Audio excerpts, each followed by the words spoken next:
जानूबाईच्या नावाने चांगले, बळमामाच्या नावाने चांगले, लक्ष्मीबाईच्या नावाने चांगले, खंडोबाच्या नावाने चांगले. नमस्ते मित्रांनो, मैदान रिपोर्टरमध्ये आपल्या सर्वांचं स्वागत आहे. मित्रांनो, आपण आलो आहोत सातारा जिल्ह्यातील खटाव तालुक्यातील सातेवाडी या गावामध्ये.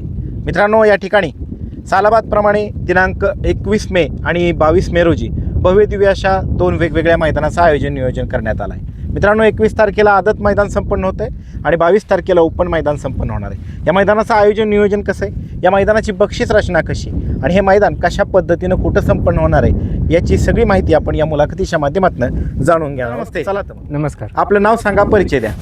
माझं नाव धीरज माने, सातेवाडी. बरं दादा, काय सांगाल, मैदान कशानिमित्त आयोजित केले?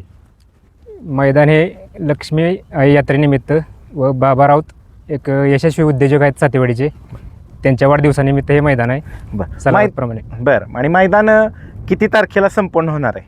मैदान हे 21 तारखेला आदत आणि 22 तारखेला ओपन मैदान आहे. बरं, सलग 2 दिवस मैदान होणार आहे. हो.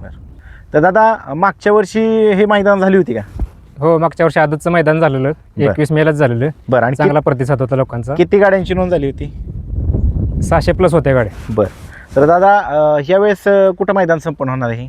हे मैदान महाराष्ट्र केसरी फाटी सातेवाडी या ठिकाणी संपन्न होणार आहे. बरं, परवानगीची प्रोसेस कुठपर्यंत आली? परवानगी मिळालेली आहे मैदानाची. 21 मे आणि 22 मे दोन्ही मैदानाची परवानगी मिळाली आहे. बरं, आणि संबंधित परवानगी देणाऱ्या अधिकाऱ्यांनी पाहणी केली का? हो, पाहणी केली, सगळी रितसर परवानगी मिळालेली आपल्याला. बरं, आणि या मैदानाची ऑनलाईन नोंदसुद्धा चालू झालेली आहे कालपासून. बरं, आणि काय आव्हान करताल महाराष्ट्रातील तमाम बैलगाडी चालक मालकांना या मैदानामध्ये सहभागी होण्याच्या संदर्भामध्ये? फाटी 1 नंबर आहे, रितसर परवानगी मिळाली आहे. बरं, सगळं पारदर्शक होणार आहे. तुमच्यासमोर चिठ्ठ्या आदल्या दिवशी रात्री निघणार आहेत 21 मेला. बरं, आणि ओपनच्या मैदानाच्या 21 तारखेला कळवलं जाईल इथं मैदानामध्ये कळवलं जाईल. हो. चालते, धन्यवाद दादा. मित्रांनो, महाराष्ट्राचा बुलंद आवाज म्हणून प्रसिद्ध असणारे प्रसिद्ध समालोचक आपल्या समवेत आहेत गणेश भाऊ तांबे आहेत, सातेवाडीकर. गणेश भाऊ नमस्ते. नमस्कार. गणेश भाऊ, काय सांगाल, कशा पद्धतीनं यावेळेस या मैदानाचं आयोजन नियोजन करण्यात आलं आहे? दिनांक 21 मेला आणि 22 मेला भव्य दिव्य असं एक आदतचं 21 तारखेला आणि ओपनचं 22 तारखेला मैदान संपन्न होते. तर काय सांगाल, कशा पद्धतीनं आयोजन नियोजन करण्यात आले? 21 तारखेला दुसरं पर्व आहे यावर्षी. गेल्या वर्षी पहिलं पर्व होतं महालक्ष्मी यात्रेनिमित्त आणि बाबासाहेब लक्ष्मणराव कोमशेश्वरराव त्यांच्या वाढदिवसानिमित्त 21 मेला आदत बैल मैदान आहे आणि 22 मेला ओपन मैदान आहे. बरं, मागच्या वर्षी कसा प्रतिसाद दिला होता बैलगाडी मालकांनी? बैलगाडी मालकांना चांगला प्रतिसाद दिला. आपण रोज मैदानावरती असतो तुषार भाऊ. कुठल्या प्रकारे ओळख वशिला पाहुणरावळा गावची गाडी पार्सलिटी नसते. बरं, अतिशय शिस्तबद्ध आणि पारदर्शक हे मैदान पाहायला भेटेल. नक्कीच. अखिल भारतीय बैलगाडी संघटना महाराष्ट्रात जे खटाव तालुका आणि शासनानं जे नियम अटी घालून दिले त्या पूर्ण नियम अटींचं पालन करून हे मैदान संपन्न होणार आहे. बरं, आता मागच्या वर्षीचा काय अनुभव सांगाल? मागच्या वर्षीचा अनुभव निसर्ग आता शेवटी उन्हाळी पाऊस चालू असतात. गेल्या वर्षी गड झाले, सेमी झाले, गड झाले आणि पावसाला सुरुवात झाली. त्यामुळं सेमी आणि फायनल झाले नव्हते, परंतु सगळ्यांनी योग्य ते जे बक्षीस गट पास होते त्यांना व्यवस्थित बक्षीस देऊन या ठिकाणी बैलगाडी मालकांनी योग्य ते बक्षीस दिले गेले. बरं, आता काय वातावरण कसं आहे इथलं? वातावरण आता सुंदर आहे. तुम्ही आता बघितलं आलेलं, तुम्हीच म्हणला आम्हाला आमच्यापेक्षा तुमच्याकडे वातावरण चांगलं आहे. हवामानात बदल झालाय तुमच्या इथे. पाऊस होऊन गेलेत 2-3. पाऊस 2-3 होऊन गेलेत. फाटी काय आपली पावसात म्हटलं तरी चालते. चालते. आणि फाटी महाराष्ट्र केसरी आता सगळ्या महाराष्ट्राला माहिती आहे. हो, महाराष्ट्र केसरी जानूबाई देवीच्या यात्रेचं मैदान असतं महाराष्ट्र केसरीचं. त्या मैदानाचं या ठिकाणी होतं. त्याच फाटीवरती येत्या 21 मेला आदत बैल आणि 22 मेला ओपन मैदान. मित्रांनो, हंगामाची सुरुवात पण ज्या फाटीवर पासून होती आणि हंगामाची सांगता सुद्धा ज्या फाटीपासून होते ती ही सातेवाडीची महाराष्ट्र केसरी फाटी आहे. तर आता आपण वळू 21 तारखेला जे मैदान संपन्न होणार आहे त्या मैदानाच्या बक्षीस रचनेकडे. 21 तारखेला जे आदतचं मैदान होणार आहे त्याची बक्षीस रचना कशी असणार आहे? बक्षीस रचना प्रथम 61,101 आहे, तृतीय 41 आहे, तृतीय 21 1, चतुर्थ 15, पंचम 11, 6वा 9 आणि 7वा 7. बरं, आणि प्रवेश फी किती आहे? प्रवेश फी 700 रुपये. क्वार्टर फायनल आहे 7,000, 5,000, 4,000, 3,000, 3,000, 2,000, 2,000. आणि सेमीला 3 नंबरला उतरल्या गाडीला म्हणजे मेगा फायनलला 1,000 आणि फायनल क्वार्टर फायनल आणि मेगा फायनल तिन्ही फायनल गुलालाच्या मानकरी म्हणजे तिन्ही बैलगाडी मालकांना प्रत्येकी 2-2 डाली. म्हणजे साधारणतः 7 × 21 21 दुने 42 बैलगाडी मालकांना या ठिकाणी डाली.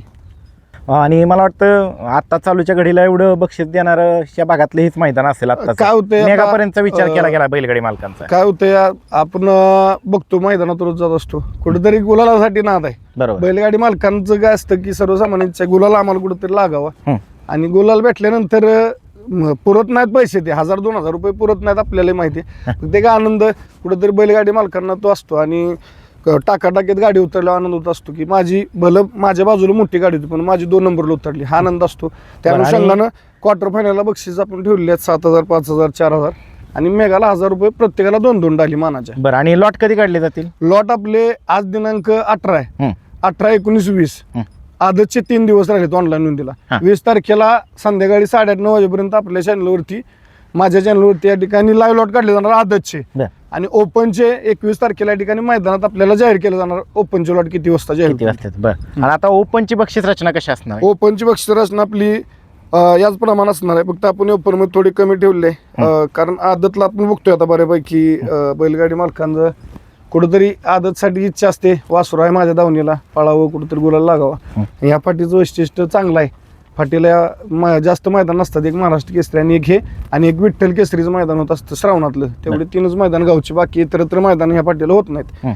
ओपनसाठी प्रथम क्रमांक 51 आहे, द्वितीय 31 आहे, तृतीय 21, चतुर्थ 11, 55, 6वा 7 आणि 7वा 5000.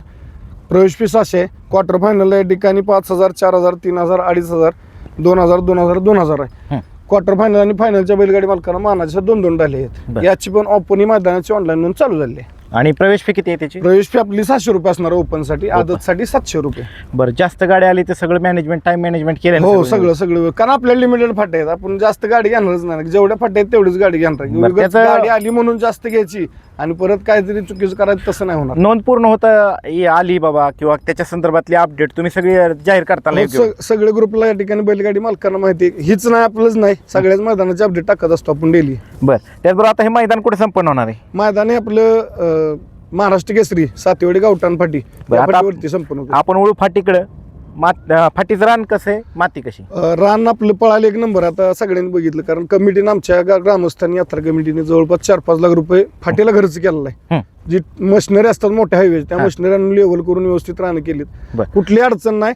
आदतसाठी 800 फूट पडला आणि ओपनसाठी 900 फूट पडला असणार. बरोबर, म्हणजे आदतला 800 आणि ओपनला 900 फूट करण्यात. असणार. एकूण फाट्या किती? फाटे आपले 9 आहेत.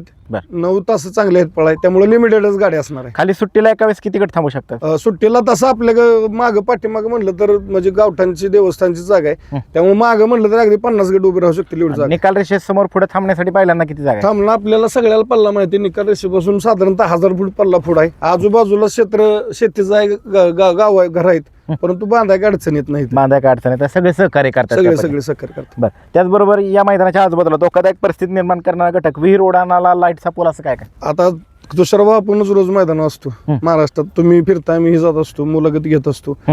आपण पहिल्यांदा बघतो मुलाखतीत गेल्यानंतर मैदान काय धोकादायक आहे. धोकादायक आहे का? आता गावचंच मैदान आहे, गावच्या फाटीवर आहे, त्यामुळं इथं काय धोकादायक नाही की विहीर, आड, खड्डा, खुड्डा काय मैदानात त्रास झालं होण्यासाठी. गणेश भाऊ, हा आपल्याला प्रोटोकॉलनुसार 4-5 प्रश्न ते विचारावंच लागतात. मग नक्की. आपण किती जवळचे असलो, महाराष्ट्रात 100% जवळची फाटी असली तरी काय होतंय, जवळपास 50% नवीन वर्ग आलाय नक्कीच. आणि त्यांना कल्पना असावी म्हणून ते काय म्हणतात, धुमाळांनी हा प्रश्न विचारणार. पण बरोबर. जुनी माणसं जी आहेत नक्कीच. त्यांना माहिती आहे की बाबा विचारायची काय आवश्यकता नाही, नव्हती. आणि तुषारभाऊ खरं सांगायचं म्हणजे ते आपलं काम आहे. बरोबर आहे. आपण माहिती योग्य दिली, बैलगाडी मालकांना योग्य माहिती पोचली तर बैलगाडी मालक येणार आहे. चुकीची माहिती देऊन बैलगाडी मालकांना बोलवण्याचा अर्थ नसतो ना काय. बरं, या मैदानाच्या अवकाळी पावसाच्या संदर्भातल्या अपडेट आपल्या मार्फत योग्य त्यावेळी बैलगाडी शर्यत क्षेत्रातील व्हॉट्सअपवरती ग्रुपवरती 100% प्रसिद्ध केलं जातं. सगळ्या बैलगाडी मालकांना माहिती. तुषारभाऊ, मला बैलगाडी मालकाचे रोजचे 100-150 तर कॉल असतात. सगळ्यांचे कॉल उचलतो, सगळ्यांना व्यवस्थित. ह्याच नाही, कुठलंही मैदान असू द्या, जिथं म्हणजे तालुक्यातलं सगळे अपडेट देतो. जशी पावसाची गेल्या वर्षी सुद्धा आपण अपडेट दिलेली आणि या वर्षी सुद्धा तसं वाटलं तर पूर्ण अपडेट दिली जाणार. पाऊस असेल नसेल सगळे अपडेट दिले जातील. ज्या दिवशी मैदान संपन्न आहे त्या दिवशी या ठिकाणी पावसाने हजेरी लावली तर कशा पद्धतीचा निर्णय घेतला जाईल? आता निसर्ग आहे, निसर्ग पुढे कोणाच चालत नाही. आता काल बघितलं आपण, अचानक गट झाले वारंजीला, म्हणजे तिथं काहीच संबंधच नव्हता पावसाचा. अशा ठिकाणी सुद्धा जास्त नाही झाला. नशिबानं एक चांगलं नियोजन होतं कमिटीचं, मैदान पूर्णपणे पारदर्शक संपन्न झालं. पण शेवटी निसर्गापुढे आपलं चालत नाही. परंतु तसं जरी वाटलं तरी योग्य ती या ठिकाणी निर्णय घेतला जाईल. कुठल्याही बैलगाडी मालकाला किंवा कुणा अन्याय होणार नाही. बरं, ॲम्ब्युलन्सची व्यवस्था करण्यात आली, ॲम्ब्युलन्स असणार आहे, पाण्याची सोय असणार आहे, बरं, काय अडचण नाही. आणि त्याचबरोबर पशुवैद्यकीय अधिकारी दिवसभर असणार आहेत का? पशुवैद्यकीय तसं वडूज आणि सत्यवाडी 1 किलोमीटर अंतर आहे. 21 आणि 22 तारखेला दोन्ही दोन्ही दिवस दिवस असणार आहे. बरं, त्याचबरोबर एकूण मैदानाला किती टक्के बॅरिकेड असेल? बॅरिकेड आपलं एका बाजूने इकडून 500 आणि इकडून 500 फूट असणार आहे. महाराष्ट्र केसरी सातेवाडीच्या फाटीवरती हे मैदान होते. जर लांबनं बैलगाडी मालक आले तर त्यांच्या बैलांच्या चाऱ्या पाण्याची याची व्यवस्था नक्कीच केली या जाईल. ठिकाणी बैलगाडी मालक इथं फाटीच्या बाजूलाच बैलगाडी आमचे मित्र आहेत रामभाऊ काळे, त्यांच्या स्वतः धावणीला आता बघता तिथं कॅमेऱ्यात आपण दाखवू शकता. हां, 2 टॉपचे म्हणजे एक हेडमास्टर आहे आदतचा आणि पलीकडे जो नेहमी फायनलला असतो हो. या- चित्र्या, हां. तो आता या ठिकाणी आहे. त्यांच्या धावणीला 2-3 वासरं आहेत. गणेश भाऊ ह्यांचं नशीब का हो? फाटीच्या शेजारीच राहिलं. त्यांचं नशीब सांगायचं म्हणलं तर थोडक्यात तुम्ही विषय काढला. हां. फाटीच्या उजव्या म्हणजे आता आपल्या डाव्या बाजूला हां. ज्या नंद्यानं अखंड हिंदुस्थान गाजवला, हां. सप्त हिंद केसरी सातेवाडीकरचा नंद्या, समोरची धावण नंद्याची. नांद्याची, बरोबर आहे. फक्त एक वैशिष्ट्य, ह्या फाटीला नांद्या कधी राहिला नाही आई जानोबाच्या यात्रेला, कारण देवीनं स्वतःचा गुलाल स्वतःच्या अंगावर कधी घेतला नाही. बरोबर. ह्या फाटीला नांद्या पळला की नांद्या पुन्हा कोणाबरोबर पण असू नांद्या डायरेक्ट त्याला घेऊन गोट्याकडे जायचं. बरं, हे वैशिष्ट्य नांद्याचं. सातेवाडी सोडून नांद्या अख्ख्या महाराष्ट्रात एकही मैदान नाही. तुमचा बारामती असेल, माळशिरस असेल, सगळा सातारा जिल्हा पूर्ण जिथं गेला तिथं नांद्या गुलालच घेऊन गावात आला. सातेवाडीचं नांद्या म्हणलं की दहशत असायची अजून मैदानात. सुद्धा नाव आहे आणि भरपूर चाहते होते नांद्याचे. आता मीडिया नाही तुषार भाऊ, म्हणजे मोरे सरकार असतील, म्हणजे जुने बैलगाडी मालक डोंगऱ्या बोवायचे, गौतमबाई काकडे, बरेचसे बैलगाडी मालक जुन्यातली, आनंदप्पा असतील, उदयदादांचे जेपी भाऊ पासून, म्हणजे ह्यांनी बघितलेली बैल आहेत. जुन्या बैलांचा इतिहास आमच्यापेक्षा जुन्या माणसांनी सांगितलं तर लोकांच्या अंगावर काटा येतो अजून. बरोबर आहे. तर काय आव्हान करताल महाराष्ट्रातील तमाम बैलगाडी चालक मालकांना आपण या मैदानामध्ये सहभागी होण्याच्या संदर्भात आणि वेळेत ऑनलाईन नाव नोंदणी करण्याच्या संदर्भामध्ये? नक्कीच आव्हान माझं एकच असणार आहे. आपण रोज मैदानावरती असतो, आपलं एकच येत असतो की लॉट आदल्या दिवशी जाहीर व्हावे, बैलगाडी मालकांना वेळेत येता येतं, अंदाज येतो बाबा मी पहिल्या लॉटमध्ये आहे का दुसऱ्या, सगळी कामं करून येता येतं. माझी बैलगाडी मालकांना विनंती आहे, कुठल्या आपण बळी न पडता येत्या 21 तारखेला आदत बैल आणि 22 तारखेला ओपन मैदान आहे. मोठ्या संख्येने उपस्थित राहून या मैदानात शोभा वाढवा. दोन्ही मैदानाचे ऑनलाईन नोंद चालू आहेत. तुम्हाला काय अडचण असेल, माझा बॅनरवरती नंबर आहे, मला फोन करा. आपल्याला ठिकाणी जर काय अडचण असेल त्याचं निरसन केलं जाईल. कुठल्या आपण बळी पडू नका, लवकरात लवकर नोंदणी करा आणि सातेवाडी ग्रामस्थ मित्रपरिवार सगळ्यांना सहकार्य करा. आता 2 प्रोटोकॉलनुसार प्रश्न विचारतो. बॅनरवरती जी बक्षिसाची रक्कम जाहीर केली ती सगळी विजेत्या बैलगाडी मालकांना मिळणार का? 1ही रुपया कुणाला कमी दिला जाणार नाही.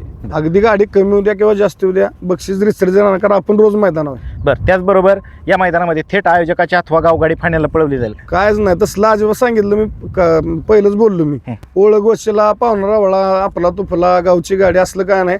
जो नियमान निघेल लॉटला जे मन पळणार आहे सेमी सुद्धा इथं बैलगाडी मालकांच्या असतेच, कारण स्वतः मोरे सरकार, आम्ही रोज मैदान असतो या ठिकाणी, मोरे सरकार असणार आहे. त्यामुळे कुठली पार्सलिटी किंवा ओळख वशीला असलं काय होणार नाही. झेंडा पंचकडून कोण काम पाहिजे? झेंडा पंच आता शिवदडीचा आहे आम्हाला सातेवाडी पेडगाव, त्यामुळे सोमनाथ जगदाळे आणि आनंदराव भाऊ जगदाळे. बरं, त्याचबरोबर समालोचन कोण कोण करणार? समालोचक या ठिकाणी आमचे महाराष्ट्रात बुलंदाबाज गुरुवर्य सुनील मोरे सरकार पेडगावकर, मी असणार आहे आणि तात्या असतील आपले प्रताप तात्या असतील. आणि लाईव्ह प्रक्षेपण कुठल्या चॅनलवर होणार? लाईव्ह प्रक्षेपण P3 लाईव्ह युट्यूब चॅनलवरती आहे. चालतंय, धन्यवाद गणेश भाऊ. नक्कीच.